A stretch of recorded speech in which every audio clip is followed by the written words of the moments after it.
Selamat malam, Assalamualaikum sahabat cahaya kehidupan semuanya. Bagaimana kabar Anda di hari ini tanggal 10 Oktober 2022. Harinya hari Senin. Malam hari saya membuat audio ini jam 22:56. Saya baru sampai rumah. Tadi ada acara makan malam bersama istri dan kedua putri saya, karena hari ini adalah anniversary, hari peringatan ulang tahun pernikahan kami gitu ya. Dan saya tadi mengajak untuk makan malam di sebuah restoran yang cukup tinggi di Surabaya. Tempatnya sepi, tidak banyak orang, private gitu ya, dan view-nya bagus di lantai 21 dari sebuah apartemen. Menikah adalah sebuah aktivitas, sebuah kegiatan yang harus dilakukan kalau ingin mempunyai keturunan dan membuat hidup lebih bahagia. Manusia diciptakan berpasang-pasangan, laki-laki dan perempuan, untuk saling mengenal, untuk saling menyebarkan kasih sayang, dan untuk membuat keturunan manusia terus ada. Luar biasa sebetulnya ciptaan yang namanya manusia ini. Ada pasang-pasangan, ada yang dibentuk dengan dengan kulit yang warnanya berbeda-beda gitu ya, hasil dari pernikahan tersebut. Itu sebuah mekanisme yang luar biasa sekali. Ini membuktikan bahwa Tuhan itu begitu detail mengaturnya, Tuhan begitu perfect dalam membuat sebuah sistem, sebuah aturan, sehingga ketika menikah dari suku yang warnanya coklat dengan warna yang hitam berubah jadi apa gitu ya. Itu ada dipelajari di biologi kan. Siapa yang membuat itu semua?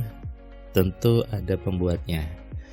Tuhan mengaturkan sistem, membuat sebuah mekanisme di kehidupan. Ketika kita menjalankan hidup ini sesuai mekanisme Tuhan, sesuai aturan Tuhan, maka pasti hidupnya nyaman. Begitu juga dalam sisi keinginan, dalam sisi membuat impian-impian terjadi. Itu juga ada aturan-aturannya, ada mekanismenya. Dan yang membuat aturan itu adalah Tuhan, bukan saya, tapi Tuhan membuat sebuah aturan, mekanisme bagaimana hidup manusia itu. Di Al-Quran banyak sekali ayat yang menyuruh manusia untuk menggunakan akalnya, untuk berpikir. Itu adalah garis besar mekanisme yang Tuhan berikan, yang Tuhan perintahkan kepada kita, bahwa jika ingin hidup di dunia itu penuh dengan kebaikan, maka berpikir, menggunakan pikiran. Orang-orang yang menggunakan pikiran disebut golongan yang beruntung. Kenapa beruntung? Karena ketika mampu menggunakan pikirannya, maka dia bisa membuat hidupnya lebih nyaman. Saya tadi juga membaca postingan di grup Telegram teman-teman AMC, ada yang dia mengatakan bahwa anaknya sakit, kemudian dia gunakan rumus AMC lewat air, ternyata langsung turun panasnya. Ada juga tadi yang masih kuliah gitu ya, karena dia semalam sibuk, harusnya ujian, dia pun menggunakan rumus AMC, dia tidak belajar malamnya, ujiannya bisa lancar dan nilainya bagus. Inilah contoh keberuntungan orang-orang yang menggunakan pikiran dengan benar. Tadi juga saya siang harinya, pagi sampai sore, memberikan kelas AMC online ke seorang bapak dari Bandung. Profesi beliau adalah seorang security di sebuah perumahan. Kemudian dia sering mendengarkan Cahaya Kehidupan, dia baca buku 10 Keajaiban Pikiran, dan dia mengatakan bahwa saya bisa punya warung, tanpa modal setelah menerapkan rumus di buku 10 keajaiban pikiran. Dan dia bilang bahwa posisi dia di security naik jabatan jadi kepala security. Ini juga bentuk keberuntungan. Bukti banyak lainnya yang sering saya dapatkan, baik itu dari yang membaca buku 10 keajaiban pikiran, buku Alpha Telepati, buku kitab Satu-Satu Sugesti, buku kitab Kunci Penarik Rezeki. Saya sering dapat WA dan saya semakin menyadari bahwa inilah yang namanya keberuntungan bagi orang-orang yang mau berpikir. Tuhan sudah ngasih clue, Allahnya sudah ngasih petunjuk. Hidup manusia itu harus seperti apa. Tapi sebagian orang tidak menyadari petunjuk itu. Sebagian orang tidak menganggap bahwa apa yang dia temui itu sebagai petunjuk. Makanya kenapa saya membuat catatan harian untuk menemani Anda gitu ya, beraktivitas ketika Anda dari pagi sampai sore mungkin capek.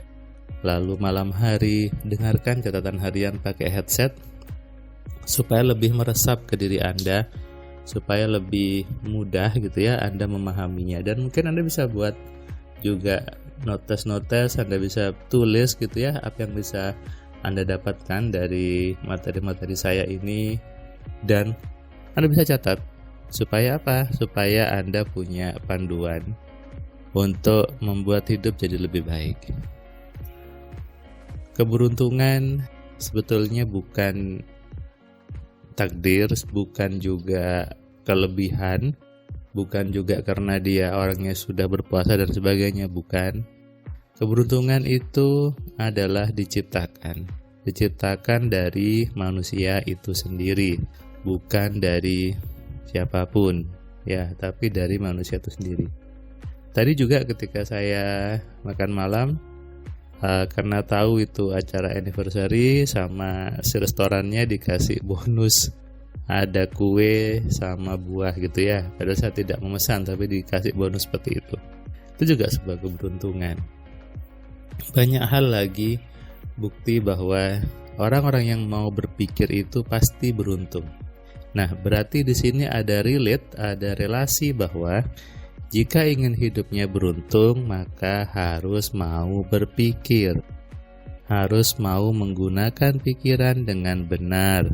Nah, menggunakan pikiran berarti harus tahu caranya. Bagaimana sih cara kerja pikiran itu? Bagaimana berpikir yang benar? Bagaimana mengelola isi pikiran supaya menciptakan keberuntungan-keberuntungan di hidup kita? Bukan sekedar berpangku tangan, bukan sekedar berhayal lalu mengharap keberuntungan, atau sibuk berafirmasi, sibuk melakukan banyak ritual ke pantai, ke atas gunung yang aslinya nggak ada gunanya gitu. Aktivitas yang berguna adalah bagaimana Anda menjaga isi pikiran Anda, bagaimana Anda mengontrolnya, dan bagaimana Anda memaksimalkan isi pikiran Anda supaya bisa mewujudkan apapun impian Anda. Sadari ini dan renungkan. Salam sehat, salam kaya, salam cerdas. Dari saya Firman Pratama. Assalamualaikum.